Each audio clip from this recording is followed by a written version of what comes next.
অনেক সময় অনেককে বলতে শুনেছি, বাবা মেয়েরা একটা কথাকে কত রকমভাবে বলতে পারে। মেয়েরা একটা কথাকে অনেক রকমভাবে বলতে পারে কি না সেটা আমি জানি না, তবে একটা খাবারকে নানা রকমভাবে করে কিন্তু আপনাকে খাইয়ে দিতে পারে, এটা আমি জানি।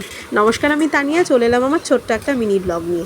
প্রথমেই দেখাচ্ছিলাম ডিম ভাজা করছি। এই দেখুন, ধরুন ডিমটাই, এই ডিমটা ধরেই মেয়েরা এটার ভাজা করে দেবে, ভুর্জি করে দেবে, ঝোল করে দেবে, আবার ডিমটাকে ফাটিয়ে ডিম ভেজে সেটা দিয়েও একটা ঝোল করে দেবে। কত রকম পদ করতে পারে বলুন, ট্যালেন্টেড মেয়েরাই পারে এইগুলো বলুন। আজকে করেছিলাম রান্না ডিমের ভাজা দিয়ে ঝোল করেছিলাম। এটা আমার মাসি দারুণ করে খেতে, আমার অসাধারণ লাগে। আর মাসির মতো হয় না, মাসির কথা ভেবে ভেবে রান্নাটা করি, কিন্তু মাসির মতো হয় না। আর সারাক্ষণ গিয়ে কি মাসির বাড়িতে পড়ে থাকা যায় বলুন তো, এই খাওয়ার লোভে? যদিও যখন যাই মাসি তো কিছুই করতে দেয় না, তখন আমি শুধু মাসির রান্নাগুলোকে খাই আর উপভোগ করি।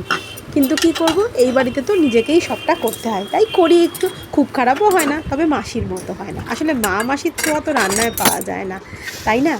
তারপরে করেছিলাম মাছের তেল দিয়ে সব রকম সবজি দিয়ে উচ্ছে দিয়ে একটা চচ্চড়ি। এটা এখন আমার হট ফেভারিট হয়েছে, উচ্ছেটা আগে খেতাম না, এখন ওই যে বললাম খুব ভালো বুঝতে পেরেছি উপকারিতাটা কী।